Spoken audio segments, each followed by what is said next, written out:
Um, Imagine clicking a really mundane text message from your dentist. Just a quick link to pay a small bill. Right, something you do without even thinking about it. Exactly. And then 30 seconds later, you realize you've inadvertently helped fund a 25 million euro cyber cartel operating out of the Mediterranean. It's just wild to wrap your head around. Or, picture pulling into a nightclub parking space, right? You get a tiny bit too close to the car next to you, only to discover the driver has been settling minor arguments with a firearm since the 1980s. Yeah, it's a completely jarring perspective shift. I mean, we tend to move through the world operating under this grand illusion of a social contract. We'll just assume everyone is playing by the same rules. Exactly. We assume the person next to us in traffic or, the stranger at the summer festival or the sender of an email is playing by the exact same rules of engagement that we are. But today, we are tearing down that illusion. We really are. We have a massive stack of investigative reporting, case files, and societal analysis sitting on the table today. And what we're going to do in this deep dive is map out the invisible tripwires of everyday life. It's all about how quickly things escalate, right? Yeah, we are examining how incredibly fast the most mundane throwaway moments can escalate into life-altering or even fatal events. And, to you listening to this right now, by the time we finish, you are going to look at a crowded street, a holiday rental, and your own smartphone screen completely differently. You really will. Yeah. So let's set the stage for what we're covering. We are tracing a very specific trajectory today. We're going to start by looking at highly impulsive, deeply ingrained physical violence in an isolated space. Right, the heat of the moment stuff. Exactly. And then we'll examine how that dynamic changes when you introduce the absolute chaos of a massive crowd. Which is terrifying in its own right. It is. From there, we'll look at the vulnerability of being geographically isolated in a foreign country. And finally, we will deconstruct the freezing cold, highly industrialized exploitation of victims in the digital realm. It's really a journey from the raw heat of the moment to the absolute zero of premeditated theft. That's a great way to put it. Okay, so let's jump in. Let's start with the heat of the moment. We are looking at a situation that is so trivial, so universally experienced, it almost defies belief that it ended in a fatality. A parking lot. Yeah, we're in a parking lot. Specifically, the parking lot of Club Icon in Antwerp, Belgium. This is in the very early hours of a Sunday morning. So prime time for nightlife friction. Right. And the reporting details an incident that ended with a 23-year-old man, a young guy with a Surinamese background, being shot and killed. And the trigger is just... It's a glorified discussion about a car driving too close to a group of middle-aged men. It's a completely ordinary friction point in a shared space. I mean, a car gets a little too close, people feel startled, voices are raised. We've all seen it happen. Right. The spatial dynamics of a parking lot mean people are already maneuvering defensively, Exactly. And the driver of the car actually did what you're supposed to do. He got out to de-escalate. Yeah.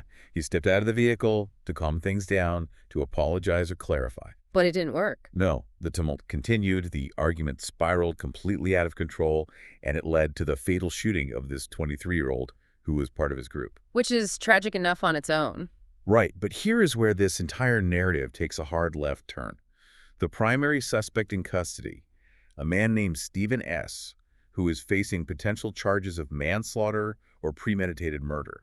This is the detail that really stands out. He's 59 years old. Right, which completely shatters the established criminological profile for this specific type of environment. Because normally you'd expect who in this situation? Well, violence in nightlife settings, specifically outside of nightclubs at 3 or 4 in the morning, is overwhelmingly associated with youth and impulse. Young guys. Exactly. It's usually young men in their late teens or 20s, vying for status, fueled by alcohol, and reacting to perceived disrespect with, underdeveloped impulse control. Right. I have to push back a little on the idea that age automatically brings peace, though. How do you mean?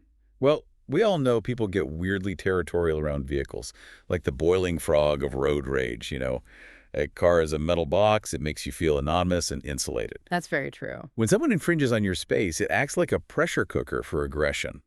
A minor slight suddenly feels like a deeply personal attack on your sovereignty. It absolutely does. But, we're talking about a 59-year-old pulling a weapon. So is this really about traffic? Or is the car just a convenient spark in a powder keg for someone who views lethal violence as a standard everyday tool for demanding respect? You've hit on the exact mechanism at play here. This isn't a case of a standard, law-abiding, middle-aged man suddenly snapping under the pressure of a parking dispute. There's more to him. A lot more. When we dig into the suspect's background, a much darker systemic pattern emerges. This suspect, Stephen S., is deeply embedded in an ecosystem where violence is the primary currency. Right. The reporting mentions his family ties. Yeah. For context, he is the father of a man named Sylvan S. And Sylvan S. is not just some guy with a troubled past. Not at all. The background checks here show he is a known high-level cocaine criminal from the Zaanstad region in the Netherlands. Very high level. He was sentenced to over 3 years in prison recently, in 2024, for his direct involvement in the international cocaine trade. So immediately, the picture shifts. This 59-year-old suspect is intimately connected through his own son to a world of organized, high-stakes criminality. It's a whole different ballgame. He exists in a proximity to a lifestyle where the rules of civil society, like, talking out a parking dispute, are seen as weakness. But how does a 59-year-old street brawler connect to that tier of organized crime? It's easy to picture the young, flashy guys in the cartels. But this is an older man getting into a scrape in a parking lot. Well, because organized crime isn't just a corporate structure, it's a multi-generational culture. It's an environment. A way of life. Exactly. And the historical parallel we found makes this incredibly clear. Roughly 10 years ago, this exact same suspect, Stephen S., was a primary suspect in a highly similar fatal shooting. 10 years ago. Let's really map this out for a second. A decade ago in Paramaribo, Suriname. Okay. The circumstances were almost a carbon copy of the Antwerp incident. It stemmed from a traffic dispute at a Starklight. You're chitting? No, words are exchanged, the situation escalated rapidly, and it ended in a fatal shooting. And who was in the car with him in Suriname 10 years ago? His son, the cocaine trafficker Sylvan S., and another individual named Terrence Vandervis. And Terrence Vandervis is heavily linked to the Taghi organization, right? He is, yeah. For anyone listening who is unfamiliar, that is one of the most notorious, hyper-violent, organized crime syndicates in recent European history. Exactly. So a decade ago in South America, this man is sitting in a car with top-tier international crime figures. Right. A traffic dispute happens and someone gets killed. Now, the case in Suriname was eventually dropped due to a lack of evidence, but the behavioral footprint is undeniable. So what we are really looking at is a terrifying permanence of human behavior. Yes. I mean, you can move from a tropical stoplight in Paramaribo to a chilly nightclub parking lot in Antwerp. A decade can pass. But nothing really changes. Right. If your internal conflict resolution circuitry is wired to reach for a weapon the second your ego is bruised, time doesn't patch that glitch. That's the core psychological insight here. We constantly talk about rehabilitation, about people aging out of violent crime. Which usually happens, statistically. And statistically, yes, violent crime does drop off significantly after age 30. But for a certain subset of individuals deeply ingrained in criminal subcultures, violence isn't a youthful phase. It's just who they are. It is an established, reinforced mechanism. The traffic dispute wasn't the cause of the Antwerp shooting. It was simply the environmental trigger that activated a fully loaded, lifelong response system. It fundamentally changes how you view public space, doesn't it? It really does. A parking lot relies entirely on an invisible social contract.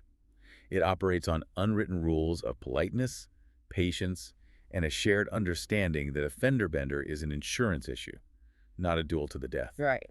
When an individual brings street-level, cartel-adjacent codes of conduct into a civilian space, that shared social contract collapses instantly. In a split second. You could just be walking to your car, completely oblivious, and bump into a guy whose personal operating system has been settling disputes with a gun since the Berlin Wall was up. And that fragility of public space is exactly what bridges us to the next scenario. Okay, let's pivot. Because if the Antwerp incident demonstrates how a single individual can instantly destroy the safety of a quiet, isolated space, Right. we now need to look at what happens when violence is introduced into an environment that is already completely chaotic. Let's talk about the Nijmegen Four Days. The contrast here is huge. It really is. To set the stage for anyone listening who hasn't been, the Four Days, the 4 Days Marches, is historically a massive walking event in the Netherlands. Very traditional. It sounds incredibly wholesome, and it is. But alongside the daytime walking, there are parallel summer festivals that draw over 100,000 people to the city center of Nijmegen. It's a massive, week-long, street-level party. And right in the middle of this sensory overload, an 18-year-old from Rotterdam named Jaferal, a former youth player for the football club FC Dordrecht, was fatally shot. The timeline of events here is incredibly disorienting. Jay Furl was visiting the festival with a group of friends. Right. And by their own accounts, they were actually underwhelmed by the event. They were bored and were in the process of leaving the city. Just walking away. Yeah, walking down a main street just outside the core festival center when the escalation occurred. They were actively pursued. Pursued. Another group, or perhaps a single armed individual, chased them down the street. A literal hunt through a city hosting 100,000 partygoers. It's horrifying. And the aftermath is just a masterclass in confusion. The shooter vanished. One of Jay Furl's friends was actually arrested initially, right? He was, yeah. Because police found him wandering near a car linked to the victim. But they quickly realized he wasn't the perpetrator. No, he was in a state of profound shock and had to be sent to victim support. Think about the structural nightmare this presents for law enforcement.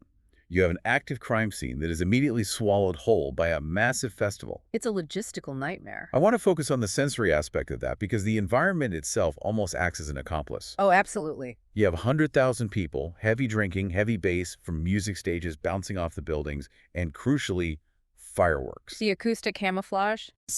It is a massive factor.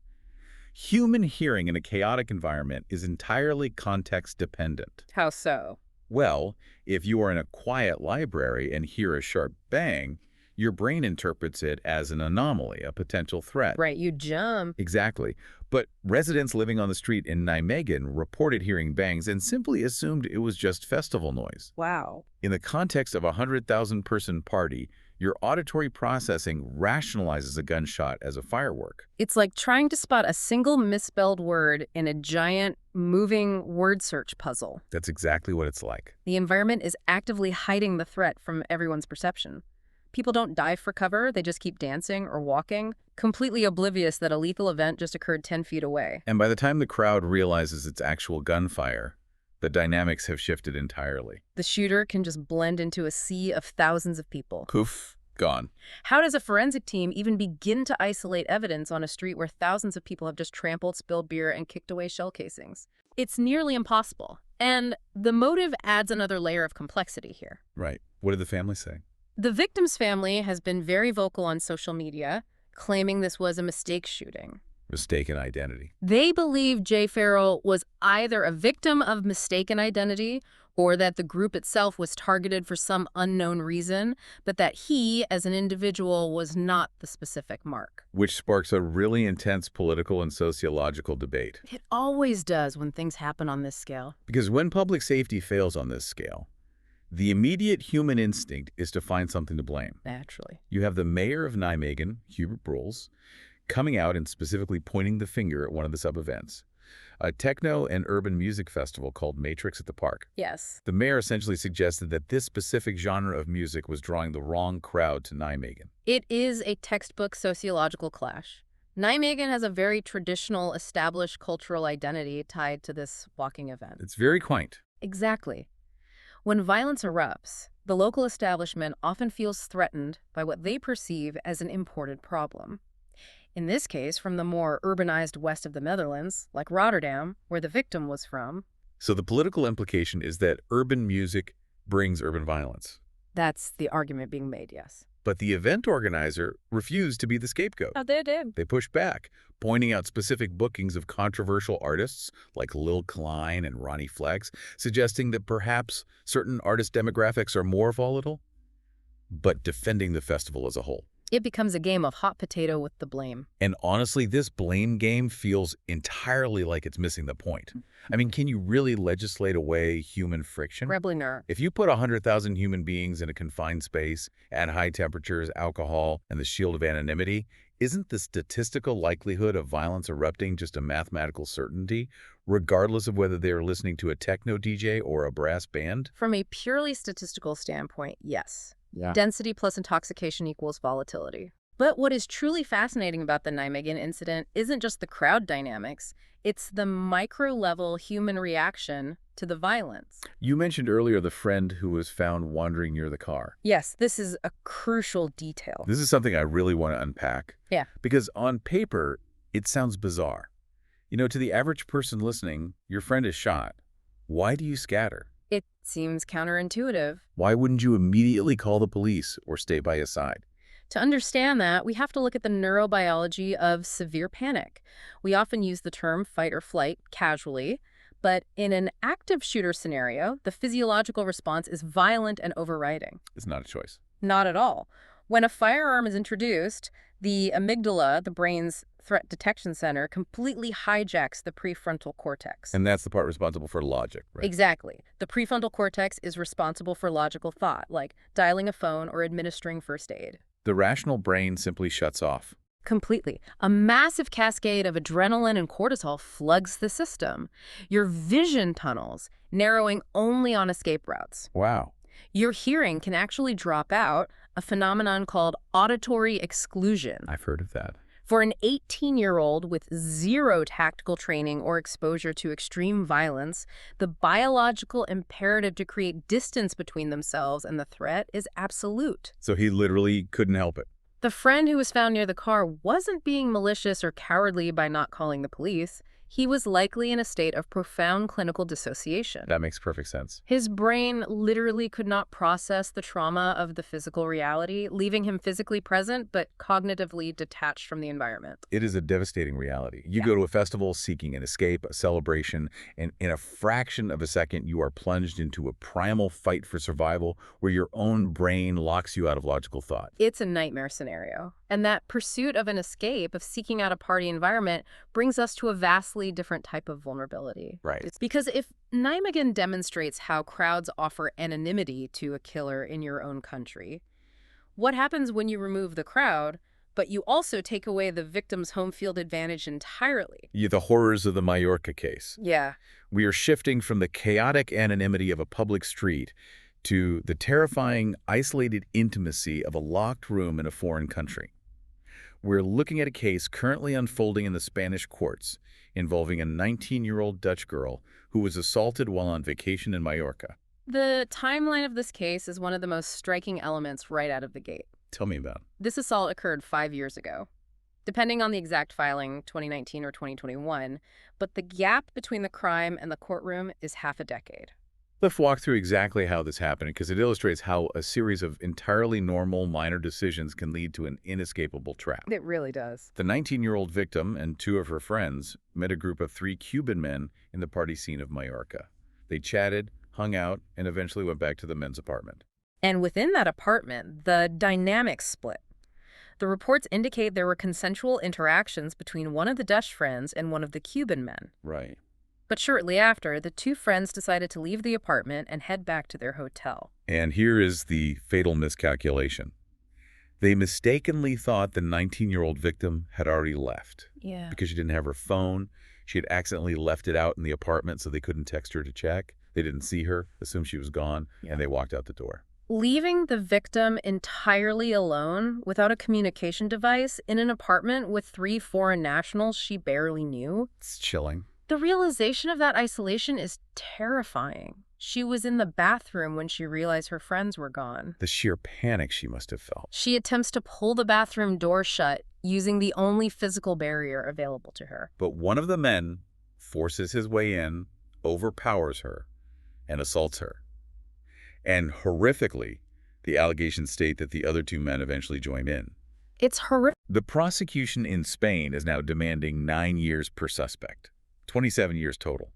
But I want to go back to that timeline. 5 years. It's a painfully long time. Explain the mechanics of this to me. How does a victim of a brutal assault have to wait 5 years to see the inside of a courtroom? What is actually happening in the background? It is the brutal friction of international jurisdiction. Okay. When a crime occurs in a foreign country, the bureaucratic hurdles don't just add up, they multiply. First, you have language barriers. Every statement, every police report, every piece of forensic evidence has to be meticulously translated by certified legal translators. Which takes time. Then you have the challenge of consular assistance. The Dutch embassy in Spain has to act as a liaison between the victim's family, the Dutch police, and the Spanish authorities. And the suspects themselves aren't Spanish nationals either. They are Cuban. Exactly, which adds a third layer of jurisdictional complexity. Are they residents of Spain? Did they flee back to Cuba? Did they move elsewhere in the EU? Securing subpoenas, executing arrest warrants across borders, aligning the legal statutes of Spain with the expectations of the Dutch victim. It just grinds the gears to a halt. It causes the legal machinery to grind to a near halt. It is a logistical nightmare that leaves the victim's life essentially on pause. But the bureaucratic nightmare is only half the story. The psychological aftermath is incredibly complex. It is. The reporting notes that initially, the victim refused to press charges. She even considered retracting her initial statement entirely. Which is tragically common. It wasn't even her or her friends who called the police. It was a vigilant hotel receptionist who saw her physical condition when she finally got back and took the initiative to intervene. That hotel receptionist acting as an external objective advocate is likely the only reason this didn't become a cold case. Absolutely. The hesitation to report sexual assault, especially in a foreign country, is immensely common. The victim experiences a crushing wave of self-doubt and internalized blame. The what-ifs. The internal monologue is often, I shouldn't have gone to the apartment. I shouldn't have been drinking. What if they don't believe me? What if my parents are furious with my choices? They litigate their own actions before a judge ever hears the case. They put themselves on trial. Precisely. Add to that the sheer exhaustion of having to recount the trauma through a translator to foreign police officers whose cultural nuances you don't understand. Right. The psychological barrier to entry for seeking justice is impossibly high. I want to push back on a concept that often gets floated as a solution in these scenarios, and it's mentioned in the periphery of these discussions. Consent laws. Okay. The push for legislation that requires explicit verbal permission beforehand. I look at this case and I think, legislation is a piece of paper in a parliament building. Right. How does a legal definition of consent actually protect the 19-year-old girl terrified, holding a bathroom door shut in a foreign country? Aren't we just putting legislative band-aids on a predatory culture that operates entirely outside the law? It's a vital distinction. The law is inherently reactive. It can only punish the crime after the trauma has already permanently altered a life. Exactly. Consent laws provide a necessary framework for the prosecution to secure those 9-year sentences, but they are not a physical shield. The deeper issue is the environment itself. The culture of these places. Destinations like Mallorca are specifically marketed and consumed as zones of lowered inhibitions. They are sold as places where the rules of home, curfews, moderation, caution, do not apply. That's a whole appeal. Predatory individuals actively hunt in these environments because they know the prey is disoriented, isolated from their support networks, and highly intoxicated. And that intoxication factor has evolved aggressively, hasn't it? Dramatically. The analysis we are looking at points out a massive generational shift. 20 or 30 years ago, the primary intoxicant in these holiday party scenes was alcohol. Today, the pharmacological landscape is completely mutated. It's a completely different scene. We are looking at a youth scene, heavily saturated with a wide array of mainstream synthetic drugs. And that alters the fundamental dynamics of vulnerability. When you introduce a complex cocktail of synthetic party drugs mixed with alcohol, the user's ability to gauge their own limits vanishes. You lose control faster. Memory formation is disrupted. Physical agency is compromised.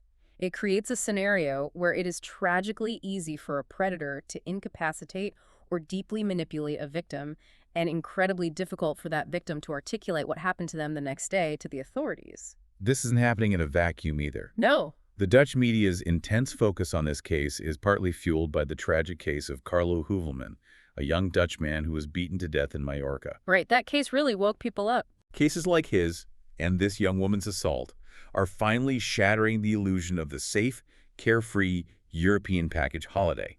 We give 18 and 19-year-olds passports and cheap plane tickets, but we're sending them into environments explicitly engineered to lower their defenses, populated by people ready to exploit that exact vulnerability. It is a profound failure of preparation. We focus heavily on physical safety at home, but we fail to equip them with the situational awareness required when they are geographically isolated. And isolation is a powerful weapon. But as we pivot to our final subject today, we're going to look at a breed of predator who doesn't need you isolated in a bathroom. This is a whole different type of threat. They don't need you in a dark parking lot or a chaotic festival. They don't even need to be on the same continent as you. They just need you to look at a screen. Right. We are shifting from the physical violation of trust to the cold, highly industrialized, systemic violation of trust in the digital realm. This is where the scale of exploitation becomes truly staggering. We are moving from crimes of impulse and physical proximity to premeditated corporate-level digital theft. Let's unpack the arrest of John K. Yeah. This is a 45-year-old guy originally from Eindhoven in the Netherlands, but he had set up shop living a very lavish lifestyle in Cyprus. Very lavish. If you looked at his Instagram, you saw a highly disciplined, successful entrepreneur. He's flexing his fitness routines, posing with protein shakes, projecting this aura of immense, legitimate success. But the authorities allege that the Instagram filters were masking a big fish in a massive, sprawling online investment fraud ring. Just a total facade. An operation that successfully extracted at least 25 million euros from victims. Let that number sink in for a second. 25 million euros. This is not a smash-and-grab robbery. This is the GDP of a small island. It's industrial. And the pedigree of the organization he is allegedly tied to is genuinely shocking. We are talking about a network linked to a man named Ehud Tenenbaum. Anyone who follows the history of cybercrime knows that name. Right. Tenenbaum is a Polish-Israeli hacker who has been a major player since the late 1990s. He is most famous for successfully hacking into the Pentagon and NASA. Wow. We were not dealing with street thugs here. We are dealing with highly sophisticated, technologically brilliant operators who have weaponized their intelligence. They've taken that brilliance and built a scam empire that operates like a Fortune 500 company. The reporting describes professional call centers. They had roughly 150 employees spread across jurisdictions: Cyprus, Poland, the Netherlands, and Belgium. It's an international corporation. They even arrested a woman from Almere in the Netherlands, proving how geographically decentralized the HR department of this cartel really is. Corporate mimicry is their primary defense mechanism. They operate behind facades that sound incredibly professional, but are fundamentally empty. Right, they use terms like Forex training seminars or hotel management services. Precisely. If a bank or a curious victim investigates their website, they see corporate buzzwords, glossy stock photos, and professional web design. It looks legit, but if you try to audit what goods or services are actually being rendered, there is a total vacuum. The vagueness is the camouflage. You called this the Champions League of scamming. I want to drill down into the absolute mechanics of this. Sure. I don't just want to know that they steal money. I want to know exactly how you convince a rational human being to hand over their life savings to a server in Cyprus. It is a masterclass in psychological manipulation. It usually begins with a very sophisticated social media lure. You'll see an advertisement on Facebook or Instagram, often featuring a deepfake or unauthorized image of a celebrity or a successful person, promising a proprietary method for crypto or Forex trading. They hook you with the dream of beating the system. Yeah. Financial freedom. Yes. The victim clicks the link, they sign up on a highly convincing fake trading platform. The scammers then encourage a very small, seemingly low-risk initial investment, say 250 euros. And this is where the trap snaps shut. The scammers completely control the back-end software of this platform.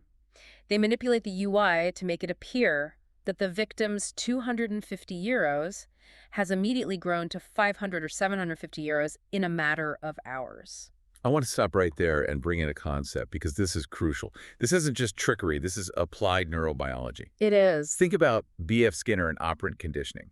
The Skinner box. Right, the psychology experiment. You put a rat in a box, and if it presses a lever and gets a pellet of food every single time, it gets bored. But if you put it on a variable ratio schedule of reinforcement, Meaning it presses the lever and sometimes gets nothing, sometimes gets one pellet. and sometimes gets a jackpot of 10 pellets, the rat will press that lever until it dies of exhaustion. It's the exact same psychology that drives gambling addiction. You've perfectly described the mechanism. They are weaponizing the brain's dopamine reward system. Exactly. It makes me think of an analogy I heard recently about the old fruit machines, the one-armed bandits you'd find in a snack bar. Oh, yeah. A guy puts in a single guilder, pulls the lever, and immediately wins 50 guilders. The machine spits out the coins. He feels this massive, euphoric rush of adrenaline. That dopamine hit. His brain maps that action to an immense reward. So what does he do? He puts the 50 guilders back in, chasing that initial high, and loses every cent. Is this 25 million euro international syndicate essentially just a digital industrialized version of that fruit machine? That is exactly what it is. They give the victim a fake win. Sometimes they will even allow the victim to withdraw a small amount of their profits to a real bank account just to cement the illusion of legitimacy. Wow, they let you paste it. Once the victim's brain is flooded with dopamine and the trust is established, the call center operators move in. They are highly trained salespeople. The closers. They pressure the victim. Look at the return on 250 euros. Imagine if you invested 10,000. You are missing out on generational wealth. And people fall for it. The victim deposits more, the fake numbers on the screen go up, the dopamine hits again. This cycle continues until the victim's accounts are entirely drained. And then what? When the victim finally tries to withdraw their large sum, the scammers either claim there has been a tax hold, a catastrophic market crash, or the website simply vanishes overnight. It is so calculated. It's freezing cold. And we have to talk about the geopolitical landscape that allows this industrial-scale theft to happen. That's a huge part of the puzzle. Why Cyprus? Why did John Kay set up his protein shake lifestyle on the Greek side of Cyprus? Because cybercrime requires a specific geopolitical ecosystem to thrive, and Cyprus has historically provided it. What does that mean, practically? You have incredibly lax tax laws that allow for the rapid creation of opaque shell companies. This means you can funnel money through corporate entities where the true beneficial owner is completely hidden. Okay. Furthermore, Cyprus has a historical lack of heavy industry or export-driven economy, meaning its financial sector is heavily reliant on foreign capital inflows. And when an economy relies on foreign cash, they tend not to look too closely at the suitcase it arrives in. Exactly. It has long acted as a hub for wealthy Russian oligarchs and Israeli money. When a banking system is culturally and legally conditioned to tolerate questionable cash flows and ask minimal compliance questions, it becomes the perfect host organism for a multi-million-euro fraud cartel. They just blend in. They hide their illicit gains in the massive river of gray money flowing through the jurisdiction.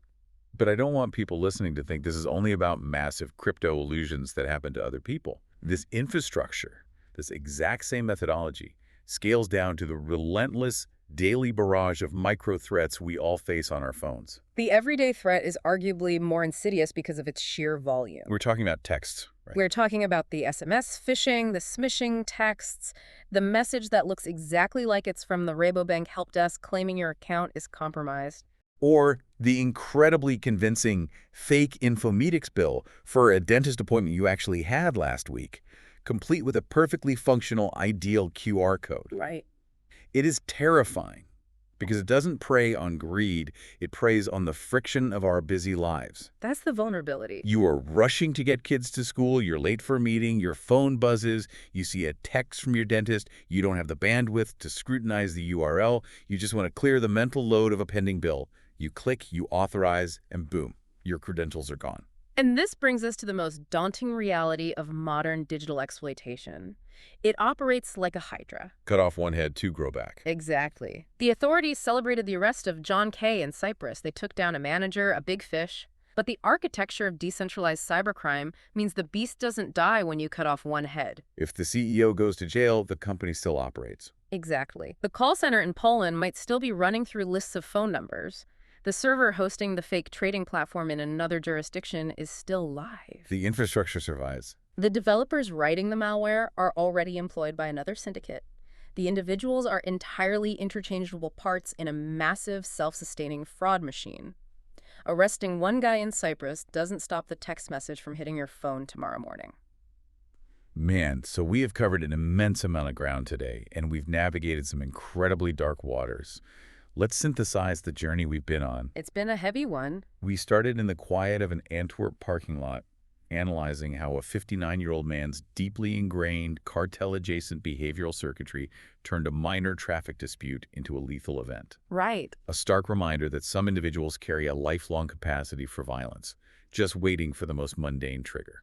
We then scaled up to the chaotic tragedy of the Veer dogs in Nijmegen. We explored how the sensory overload and acoustic camouflage of a 100,000-person festival can completely swallow an active crime scene, and we broke down the neurobiology of why the human brain reacts to sudden violence with profound dissociation and panic. From there, we examined the horrifying realities of the Mallorca case, unpacking the profound vulnerabilities of geographical isolation, the complex psychology of self-blame and the aftermath of an assault, and the agonizingly slow, bureaucratic friction of international justice that forces victims to wait half a decade for a trial.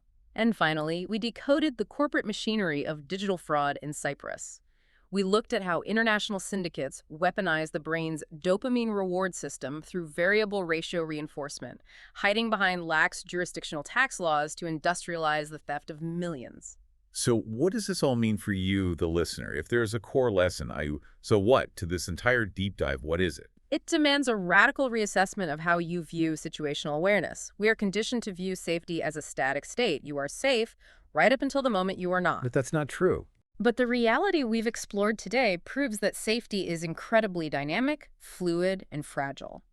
Whether you are navigating a crowded street, interacting with strangers in a foreign country, or simply clearing notifications on your smartphone, you are constantly interacting with systems, environments, and individuals whose underlying motives and operating rules are entirely invisible to you.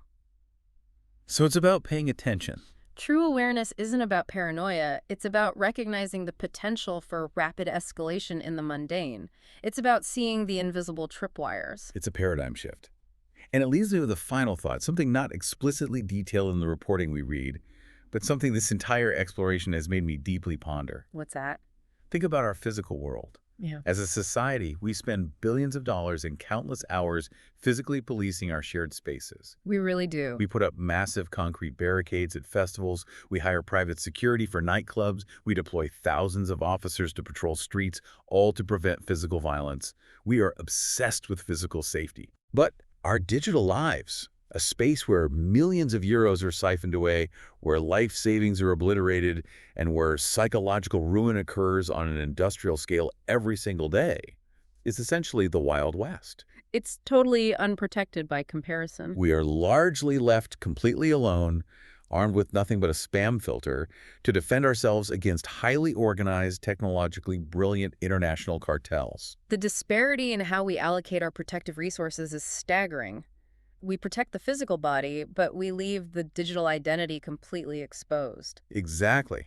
Which begs the question, Hmm. are we preparing ourselves, and more importantly, are we preparing the next generation for the wrong type of danger? That's a great question. We meticulously teach children to look both ways before crossing the physical street. Hmm. But are we teaching them how to recognize a digitally engineered psychological trap designed to exploit their trust and empty their bank accounts? Probably not well enough. Because as we've seen today, the threats aren't always lurking in a dark alley. Sometimes they are hiding behind a perfectly formatted text message, a pristine Instagram filter, or a simple misunderstanding in a parking lot. Thank you for joining us on this deep dive. Stay curious, stay critically aware of your surroundings, and stay safe until we open the next stack of sources.